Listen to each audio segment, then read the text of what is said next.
I would like to cancel my subscription. I gotta ask, are you sure? Yes, I am. You're really gonna miss out. I feel so bad. I mean, you're losing so much. That's fine. You know, we got a lot of new stuff coming though. I'm good. You know you're not getting your money back, right? That's all right. No refunds, no prorating, none of that. You cancel, you lose access same day. Is that what you want? What you really, really want? Yes. Okay, you win. You get 1 free month. I got you. No, thank you. 50% off 6 months. No, thank you. 1 year. No, thank you. I got a $100 gift card with your name on it. No, thank you. What do you want? Just say it. I would like to cancel my subscription. I want to cancel my subscription. I would like to cancel my subscription.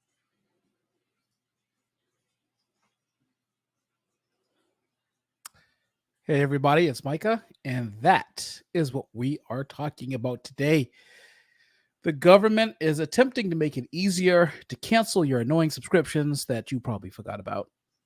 But we're talking about that. We're talking about how this rule of the government stepping in to try to make subscription canceling easier might affect small businesses. And we have other stuff to take a look at that we're going to go over today on the Common Sense Show's live show. Stay here with me, chill with me, and let's have a good show. 30 seconds, and I'm right back.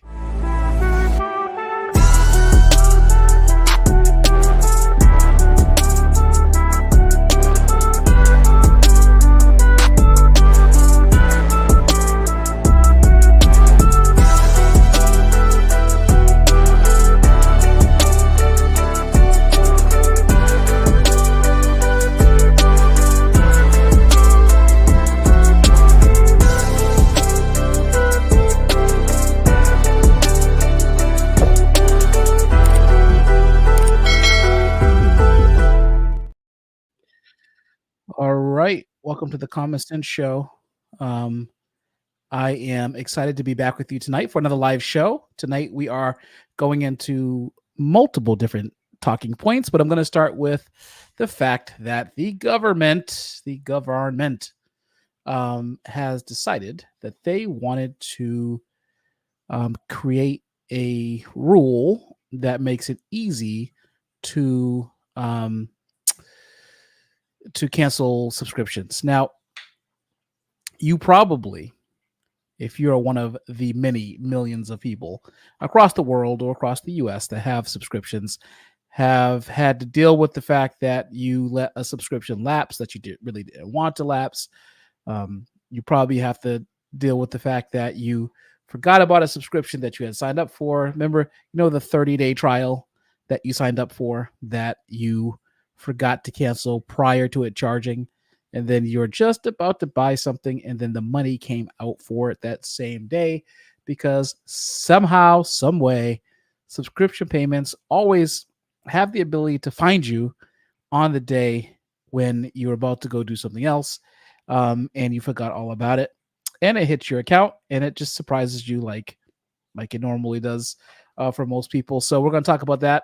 We're also going to talk about how in New Zealand they are reducing what they're calling cuddle time at the airport. I guess people have been saying goodbye for way too long in New Zealand, and so they are putting the kibosh on that. We're going to talk about that. We're going to take a look at some memes that are related to people canceling the subscription. And then, of course, I wanted to just talk about, you probably noticed if you live in an area that has strip malls, and strip malls are actually becoming increasingly popular for major retail stores. And so what this means is that what you might start seeing is an uptick in retail stores moving to strip malls. So we're going to talk about that. So we have quite the show tonight. It's going to be interesting. I want you to chill back and relax with me as we go through the show tonight. And I want to hear from you as we're going through. Make sure you chime in. This is an active part. This is an active show. I want to, put your comments in the chat. Reach out and let me know if you agree or disagree with what I'm saying. And just make sure that you engage. Stay with me here. All right. So let's begin. So let me pull up this. Hold on a second.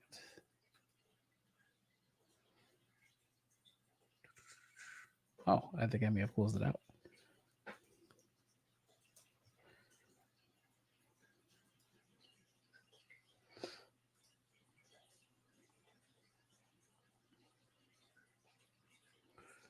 All right, so let's try this again, shall we? Oh, sharing the wrong screen. We're going to get to that lady in a minute. Okay, so FTC, Federal Trade Commission, they have a new click to cancel rule that they're trying to put into place across the U.S. And again, we know that trying to remember to cancel subscriptions can be annoying. But here's what they're up to. It says on Wednesday, obviously this is Wednesday last week, federal regulators mandated that businesses give consumers an easy way out, just as simple as it was to sign up. So we all know how easy it is to sign up for things that, frankly, that you want, like you want to watch a show for 30 days and cancel it. There's always a big sign up button, but when you have to try to figure out how to cancel, you have to wade through a bunch of legalese or small type. You have to go to a page, and then the cancel buttons in the same font, like the same gray font as all the footer text on the web page. It gets harder to kind of see it. You have to call in a specialist to try to figure out how to cancel nowadays, but the FTC is trying to change that. It said, this article from the Wall Street Journal said the Federal Trade Commission voted 3-2 along party lines to issue a click to cancel regulation that eases the process of dumping unwanted recurring bills. Too often, businesses make people jump through endless hoops just to cancel a subscription. FTC Chair Lena Khan said. She said the FTC's rule will end these tricks and traps. The agency's regulation is aimed at subscriptions and memberships that automatically renew unless the consumer takes action to cancel them. Businesses will have to offer a cancellation method that is easy to find when a customer seeks to cancel. The regulation says without dictating what the option has to look like. Consumers routinely complain that businesses introduce friction in the cancellation process in an effort to retain them. Customer service agents often try to cajole customers into not giving up memberships, sometimes offering discounts if they remain. Now, this was something that I had to go through. I had DirecTV for a while, and in order to cancel with them, you had to call them, and then they put you through this series of exit interviews, which took forever to go through. You sit there and you're talking to them. You sit there and you're talking to them, and they're asking you like everything, like why did you sign up, and why are you canceling, and what are you going to do next, and what's your favorite color, and what do you like for dinner? Do you like long walks on the beach? There's all this stuff that they ask you when you're trying to cancel that apparently the FTC has grown stale at. They want this to kind of go away because consumers are frustrated, and again, rightly so. But there's always like these, whenever you have to go through an exit interview, it makes it much harder to do business with someone. Continuing, it says consumers. Oh, maybe I should show you. It says consumers can't be required to interact with a live or virtual representative, such as a chatbot, unless they consented to that step when they initiated the subscription. The rule says, if a consumer is required to cancel over the telephone, the rule says sellers must be available during normal business hours to process the request. So this is interesting to me right here. And now this could become a caveat or a way for businesses to get around this rule when they are implementing it, if this indeed does come to pass. I can see this businesses doing something like, for instance, not letting you proceed to the next screen without making the choice about canceling with a virtual representative or a chatbot, being funny with the language as well, because language matters in business transactions. Business owners are very resilient, so they're going to find ways to get around this specific rule if it comes to pass, if it goes public. So that's something that you should know. It continues. It's definitely welcome news, said Marco Del Rosario, who had trouble canceling a monthly exercise class membership a couple years ago. The company required him to chat in a message box whenever he asked to cancel. he was given a discount or told pausing the subscription would be better than canceling. After more than 30 minutes of back and forth, he made up a story that he was heading to prison and couldn't use it anymore, which is hysterical. It says that was the one that finally did it. If they were able to process my cancellation, said the 33-year-old in Seattle, it was one of the most frustrating experiences. Trade groups representing publishers, advertisers, and video game companies opposed the FTC's proposal for the rule, which it issued in March 2023. The business groups said the FTC overstated consumers' weariness with ending subscriptions. I mean, unless you have to tell people that you're going to be going to prison, unless you cancel, then maybe you're not so weary. Now, listen, I get it. I used to own a company that had a subscription model, and the subscription model was easy to get into, but we also made it fairly easy to cancel. We only had one rule only, and we told every single person that walked through those doors what that rule was. Our rule was that you had to tell us 30 days in advance prior to canceling. All you had to do was send a note via email, and we would process your cancellation, assuming that there was 30 days notice. There was only one thing we were strict about, and that was it. So from my perspective, I understand that you don't want to make it frustrating for people to leave if they want to leave, because it's like, after all, who wants someone who doesn't want to be there to hang around and to perhaps bring down, the experience for other customers who actually want to be there. So as a business owner, you have to think about, is it worth having this person who wants to engage, who no longer really wants to engage in the business, still around and embittered because you wouldn't let them go? So I think that's something to think about as a small business.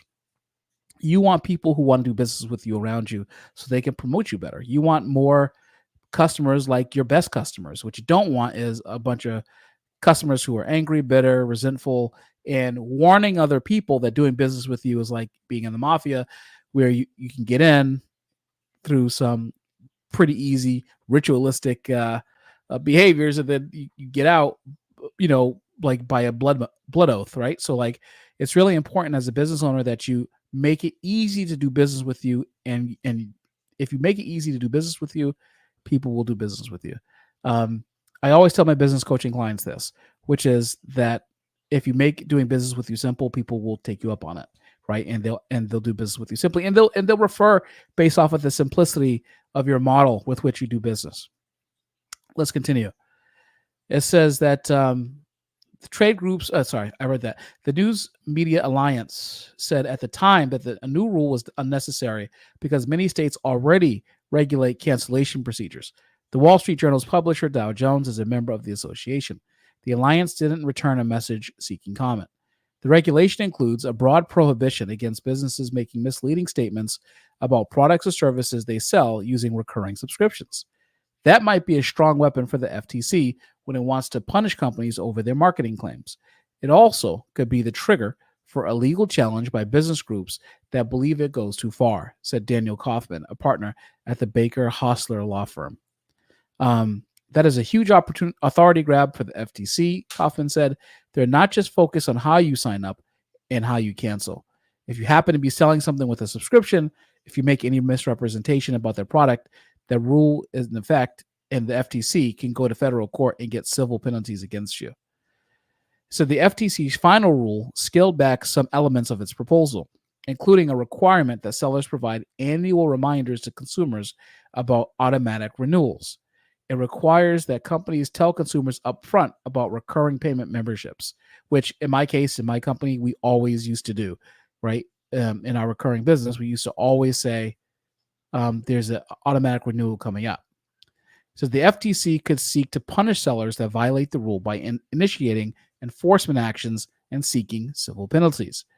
The FTC's two Republican commissioners, Melissa Holyoke and Andrew Ferguson, opposed the rule. Holyoke wrote in the dissent that the commission lacks the authority to promulgate such a mandate. She also said Khan and the FTC's Democratic majority rushed to announce the final rule before the November election. The Biden administration early on put its political heft behind supporting rule changes to fight so-called junk fees that annoy customers. So let's see. So Rebecca Slaughter, a Democratic member of the commission, wrote in her commentary that the rule had been carefully pared back from the original proposal issued in 2023. She noted that the process to start drafting the rule began during the Trump administration. The FTC earlier this year alleged that Adobe failed to disclose early termination fees for software subscriptions and made it hard for customers to cancel. The Justice Department filed the lawsuit in San Francisco federal court on the FTC's behalf. Adobe has asked a judge to dismiss the case early.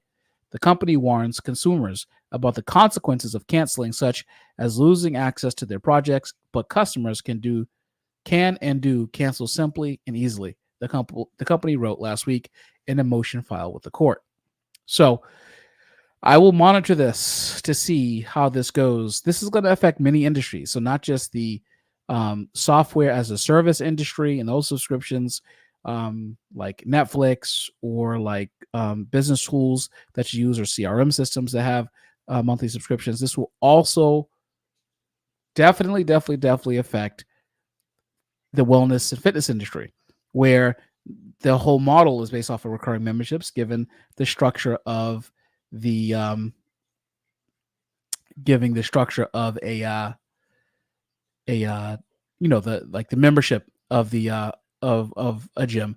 I can tell you that the fitness industry in some respects has earned their reputation when it comes to canceling, because as an example, I remember I was trying to cancel a Planet Fitness membership and it was really hard to cancel. You had to call the location and meet with the manager and then they would cancel. It was like way too much. It was way too much. So I think that in my opinion is something that is going to come down heavy on the health and wellness industry. But like in Massachusetts, they already have some of these rules in place, right? So like in Massachusetts, they require you to put in fine print and a recurring membership agreement that the, according to Massachusetts state law, consumer law, they have 3 days to cancel an agreement and get their money back and get a full refund. So that is something that we used to put in all of our contracts, and that's something that is required by law. So Jared says, what about canceling a timeshare? Technically, timeshare is not considered a recurring subscription.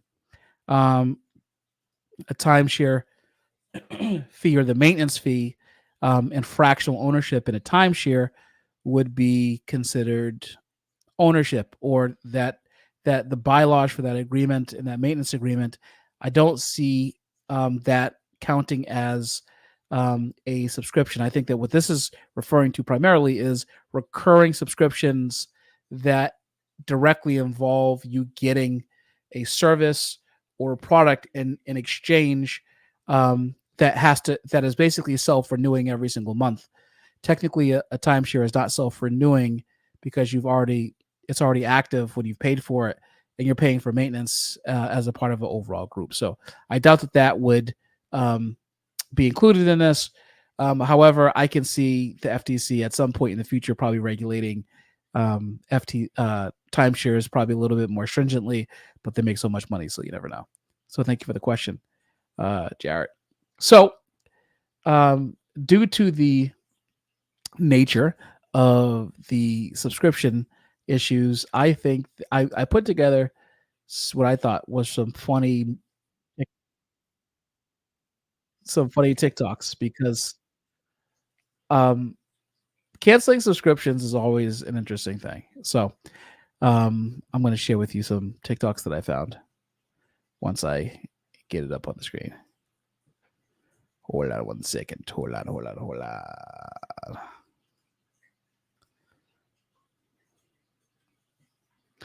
Okay, this is me canceling a subscription after I took my McDonald's money, which I thought was pretty funny. Right now, they better be removed or else. I want all my money. Thank you. Goodbye. Right. So I thought this was pretty funny too. These cats, man. POV, you're having a really bad day and that subscription service forgot to cancel, takes the last of your money. I think that is what the FTC is aiming to prevent, people from having to go through, getting their last bit of money taken. And it sounds like from the comments here, me all the time, this just happened to me, that people are actually feeling the same way about this. I have more memes for you.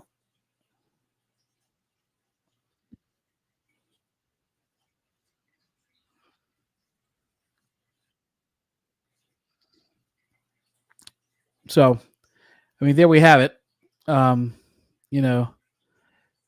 Forgetting to cancel a membership is mostly annoying only when you forget that, you're that you were supposed to cancel it. So, I find that pretty hilarious because this happened to me. Like, you forget about something and then next thing you know, like you have $200, $300, $400 come out. It just happened to be the other day. I had an annual subscription that just renewed. And I was like, huh, interesting. I forgot about that payment altogether. So hold on one second. Okay. So I mentioned at the top of the show that we were going to talk about this cuddle time thing. Have you all heard about this? The cuddle time in New Zealand airports, they put a 3-minute limit on cuddle time. I want to show you this. So hang on, let me show you.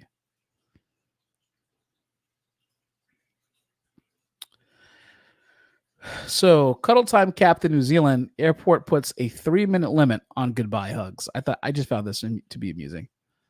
It says it's unclear whether the idea will take flight, but back on the ground, one airport in New Zealand is implementing a maximum time, just 3 minutes, for loved ones to say goodbye to their relatives with a hug.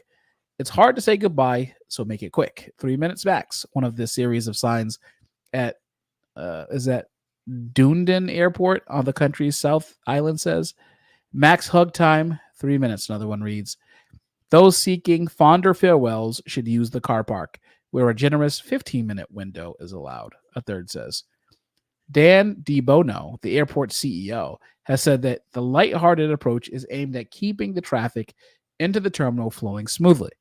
We're trying to have fun with it. It is an airport, and those drop-off locations are common locations for farewells, he told Radio New Zealand earlier this month. Recognizing that the signage had caused quite a stir, he said that the signs were designed to keep drop-off zones moving at the airport. There's no space left for others, he said. It's about enabling others to have hugs. So, interesting, right? Article continues, although many people recognize the comfort and joy that come from a hug, there's also broader scientific benefits to pressing the flesh. Hugs can improve mood, well-being, and even physical health. Boosting the immune system, Professor Michael Banassi, the head of psychological science at the UK's University of Bristol, told NBC News on Monday. He added that the 3-minute period suggested by the airport should provide enough of a window to facilitate the release of hormones that contribute to these health and well-being benefits. However, Banassi said that the context and quality of the hugs are crucial, as for some people, time limits might undermine natural conforming nature of hugging, potential preventing individuals from experiencing a farewell hugs, emotional and physiological rewards. Defending the introduction of the signs in his interview with RNZ, De Bono quoted a study that suggested a 20-second hug is long enough to release oxytocin, otherwise known as the love hormone. But Banassi said that despite this, there are some people where time limits might undermine the natural, comforting nature of hugging, which could potentially prevent individuals from experiencing the physiological rewards of a heartfelt farewell. The debate is still up in the air. Do you think that, who needs longer than 3 minutes to say goodbye? I don't know. I guess if you haven't seen a relative in a long time, or you're not going to see them in years, but don't you say a lot of your goodbyes at the house before you leave? Usually, in terms of this being a good or bad business move, I can be critical at times on when businesses engage in behaviors that I think are kind of just amorphous, but like if you've ever been to an airport, which is millions and millions of people, you probably have gotten annoyed by the traffic in the terminals. Like they can be unbearable at times. So at Logan Airport here in Massachusetts, the waiting time to get through the terminals can be unbearable, especially during the week. It can be brutal. So saying a long goodbye, we have like state troopers that are kind of sprinkled around at the terminals here at Logan Airport in Massachusetts and Boston. And they typically like to keep things moving for the most part. They're usually pretty patient with people who are kind of dropping people off and saying goodbye. They don't like to kind of force them too much to conform one way or the other. But I can see how like anything longer than 3 minutes can get annoying. And, you know, how many cars? Thousands of cars coming into the airport all at the same time. And having some family that are saying goodbye like they're on the Green Mile, never coming back, is something that I can see being an issue for people who are trying to just get through there, drop off their cousin who's going away for like a day for work, and there's this long Titanic like goodbye. Don't let go, Jack. It's just like, okay, let go and just call them later. That's probably the best way to do it.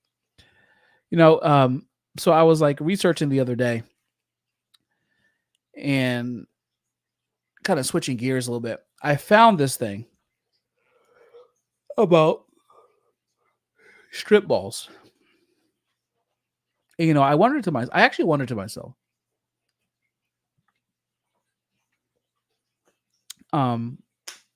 how is it that strip malls, the outside walking malls, always seem pretty resilient? Now, I have a buddy who owns a strip mall, and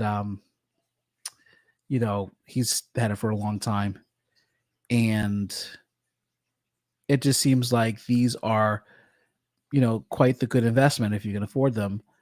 And but like, there's some pretty big brands that are looking to enter the strip, the strip mall real estate, market to get into them so they can sell to consumers. So I saw this video. I thought it would be interesting.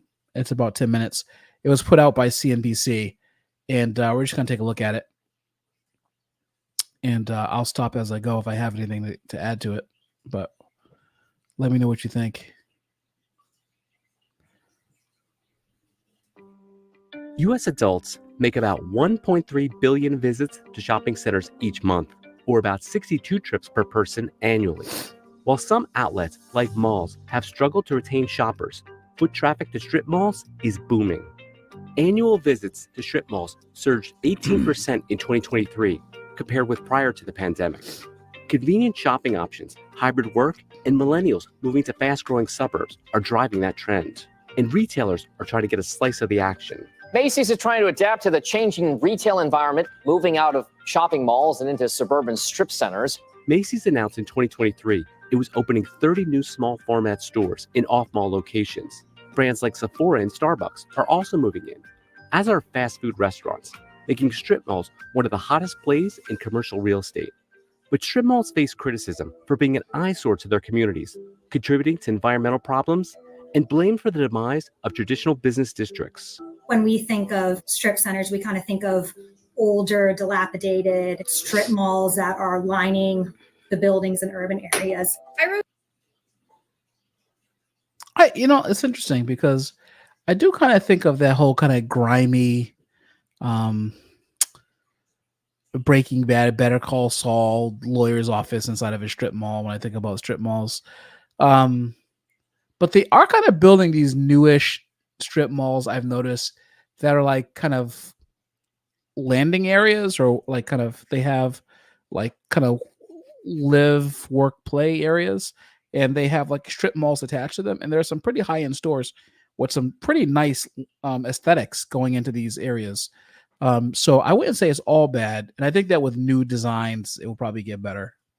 wrote a book about shopping malls, and I mostly focused on indoor shopping malls because they're honestly much more interesting architecturally. People have deeper feelings of nostalgia for indoor malls because they have more sense of place and presence. I don't think that people have a lot of sentiment about strip malls because they're very utilitarian.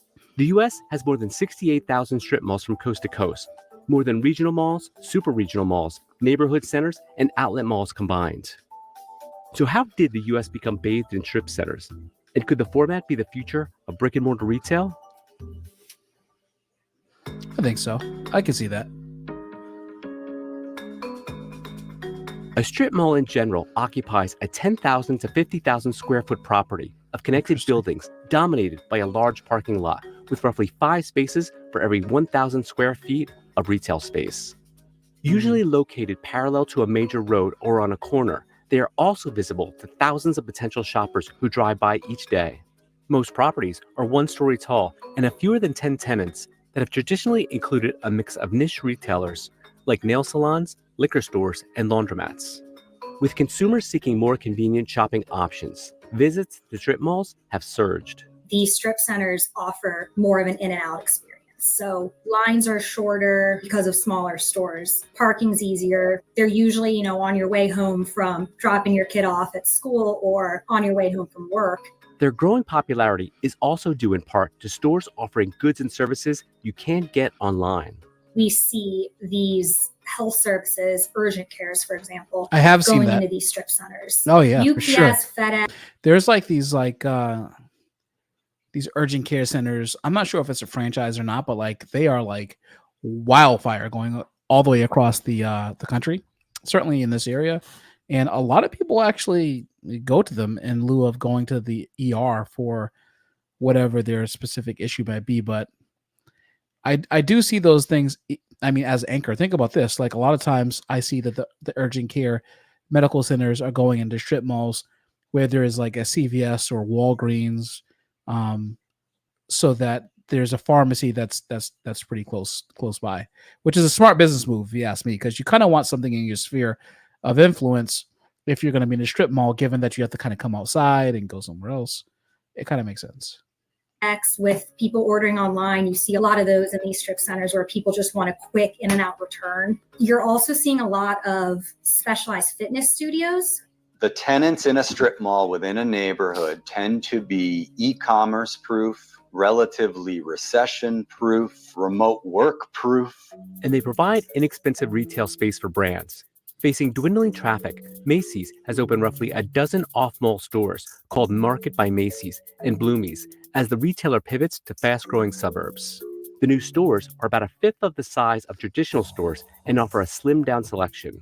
While Macy's shares have underperformed the S&P 500 overall, sales of its off-mall stores have outperformed the rest of the company.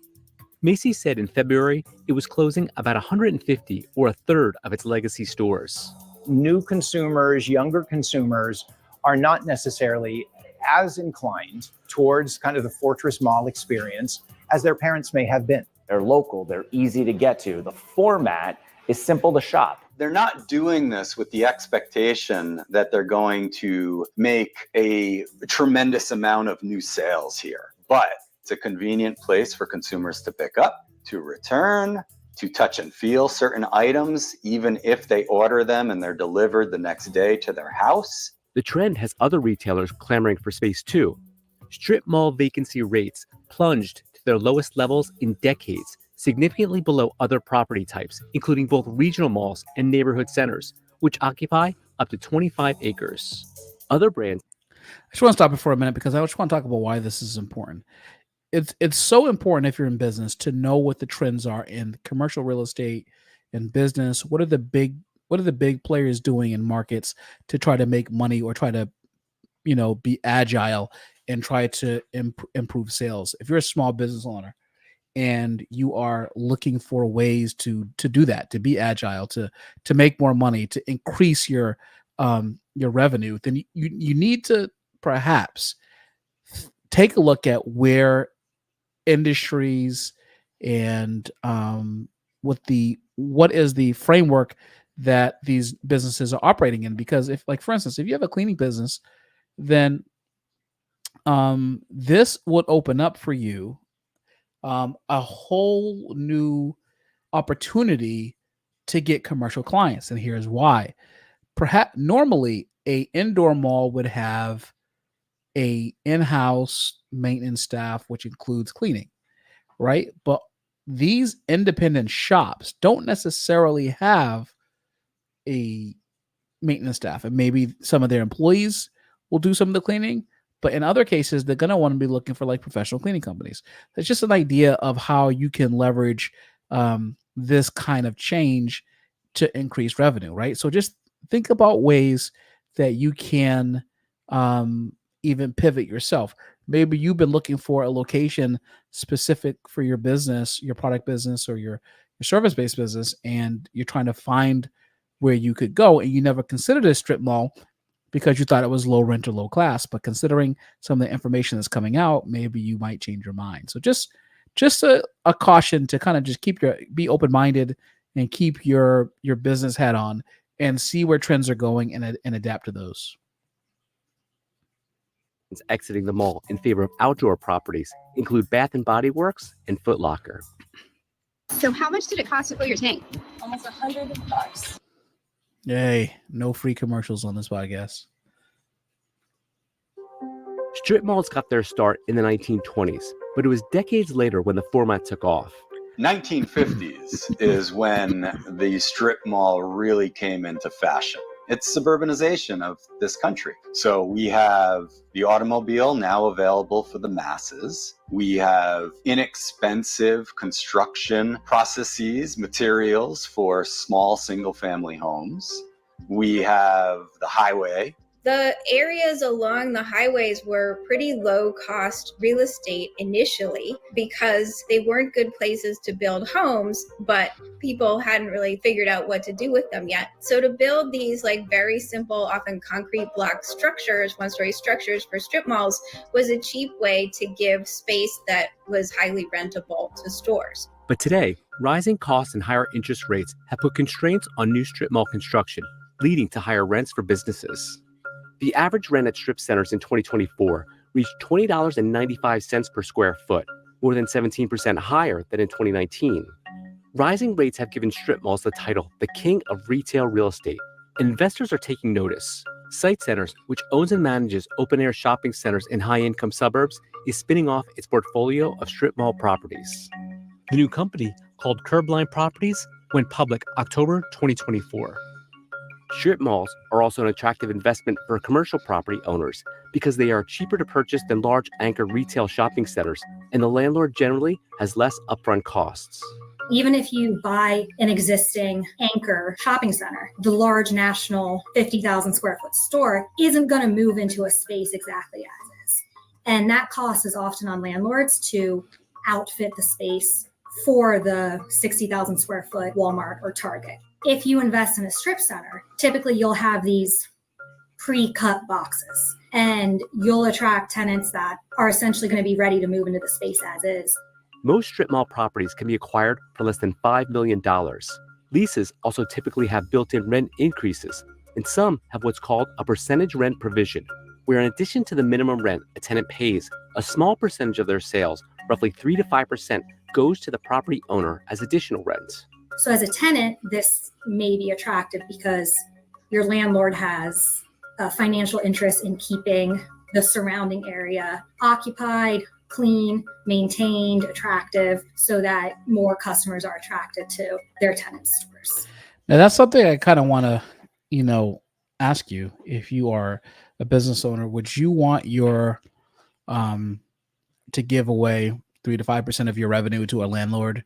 I mean, I understand why a tenant would do that, so that they feel like the landlord has a stake in their business. But, I'm kind of adverse to giving away any revenue, any kind of revenue split to anyone outside of my business for any reason, especially given that the person is not an investor in the business. So I want to know your thoughts. Just comment in the comment section. Would you give away some rent to your landlord in exchange for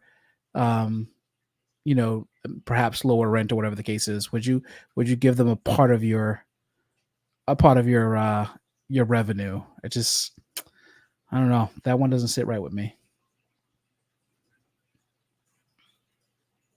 The tenant demand is there, the consumer demand is there. And when you look at a lot of other investment opportunities within commercial real estate, there's a lot of question marks.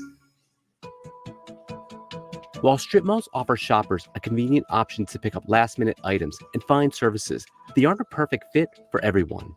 It discriminated those that didn't have an automobile. Yes, there might have been a bus route, but for many that have taken buses in the United States have never been that great. On top of that, strip malls face environmental concerns. They're set in front of a parking lot that also tends not to be landscaped on a road that is also asphalt. So you get a very large heat island effect from strip mall development. A lot of times, since they were built so cheaply, they were built on cheap land, and frequently that land can be in a bottom or a wetland. And so you'll see a lot of puddles in their parking lots after a big rain because there's actually groundwater seeping up from below as well as rainwater from above, and it has nowhere to drain if everything is asphalted. But new investments could see many strip malls rehabilitated, with some converted into multi-use spaces. One survey found consumers in 3 Pacific Northwest cities said they were willing to pay 8.8% more for goods and services in well-landscaped strip malls versus one without greenery. The survey was mailed to 1,200 households. Strip malls could also be used to solve some of the nation's housing shortages. Converting just 10% of the U.S.'s 947 million square feet of strip mall space could create 700,000 new multifamily homes. The strip mall that I see as being successful now and even more so into. Okay, I'm going to predict what he's going to say. And I said it earlier. He's going to say that the ones that he sees being more successful, and no, I haven't seen this yet, so this is just a guess, have live, work, and play spaces. So they have a multi-unit family there. They have a place where you can go get food, comfort food, entertainment, and they have a place where you can work out, place where you can do your shopping, and you can just go right back up to your apartment. Let's see if I'm right. The future is set up more like a small community, a small town in a lot of ways, where you may even have stores at the ground level and an apartment on a second or third level. More green space, more walkways, pedestrian-only areas, places for outdoor dining. But will strip malls become the future of brick-and-mortar retail? Some think it has a bright future. We need what we need when we need it. And strip malls offer that convenience to pop in and out and get those kind of services that you can't order online. The apocalypse never came for retail. We recognize that it just was a constant evolution, and it's about getting the tenants right. And now there is a new formula for getting that right.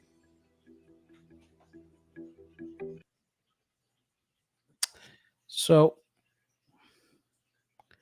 there it is. I mean, I think they make a lot of good valid points about strip malls. So I want everyone to go on your strip mall search. See if you can buy a strip mall. Let me know how much you see them for. Anyways, yeah, I mean, I kind of was talking through the video, but just to kind of recap, I think that strip malls are good. They provide a lot of good opportunity. They, you probably pick stuff up from the strip mall on a regular basis for your own personal life and your family. And I've been contacted by several developers when I had my fitness and wellness company to actually open up some of my locations inside of a strip mall area that had available space because they were renovating it. And look out for the term live, work, play space, because this is what they often call that space that they're renovating. Live, work, play spaces where you can go get some coffee, go for a workout, go to Sweet Green or some kind of other national chain to get a nice healthy meal, and then you can go back up to your apartment. And then you go grab your dog. You walk the dog on the same property. They have a dog park on the property with all the nice conveniences. Go back to your apartment, which is fairly low, I guess low cost depending on where you are. There's a pool there, they have grilling areas, walking paths. Like they said, these live, work, play spaces are going on all across the country. There was a massive live, live, work, play space that I was that I had got contacted for that was going in Texas that I found out about, and they were creating so many apartments for people there. So these spaces are really, they're coming up. People are attracted to convenience. Everyone works a lot. If you have two jobs, whatever the case is, you want to be able to come home and be comfortable in a nice spot and have everything conveniently located to you. And obviously strip malls are able to do that. The gentleman from Moody's that was talking, the analyst was kind of making reference to the fact that there aren't really many places where the bus can go or where buses kind of pull up. But I've also seen shuttles. So like in Massachusetts, there are these open air strip malls that in some places have shuttles that take a consumer from the station or the area. They have like a little drop off area inside like the strip mall where the strip mall is. And then basically there's a shuttle that runs them to the nearest transit station so they can get on the train, right? So normally there wouldn't be a bus that goes there, but this shuttle goes directly right into the center of the parking lot and it goes right to the transit station. So that's another way that I noticed that the landlords are kind of getting around not having like bus access to the strip mall, and they kind of open it up and cater to the consumer experience. So if you have a business and you think you might have an opportunity because you have a business that has a nice visual appeal where people can look and see what you're doing, and you think people might want to walk in and kind of inquire, locating your business or relocating your business inside of a strip mall is actually it could be a worthy idea, especially if the area that you're going into, that strip mall area, is anchored by a business that is in your sphere, right? So if you have a business that's anchored in a mall or like a strip mall where they have other like consumables for people, then it's going to be important for you to be able to locate your business kind of in that area as well. So anyways, so I found that interesting. I wanted to share that with you because I thought that you might find it interesting actually.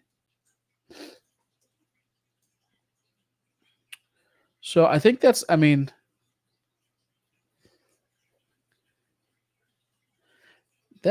all I have for tonight.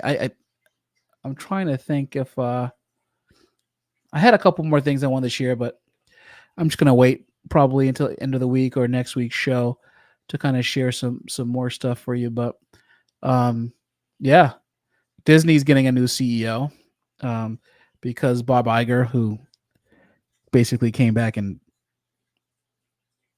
tanked Disney again. Well, I don't know if he tanked Disney, but it's certainly not growing like it did initially under his initial reign.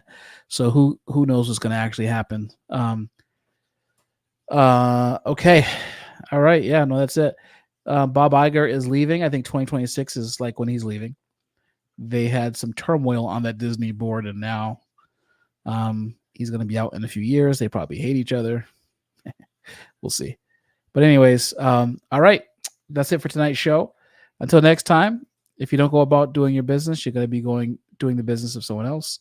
I'm Micah, and I am out of here.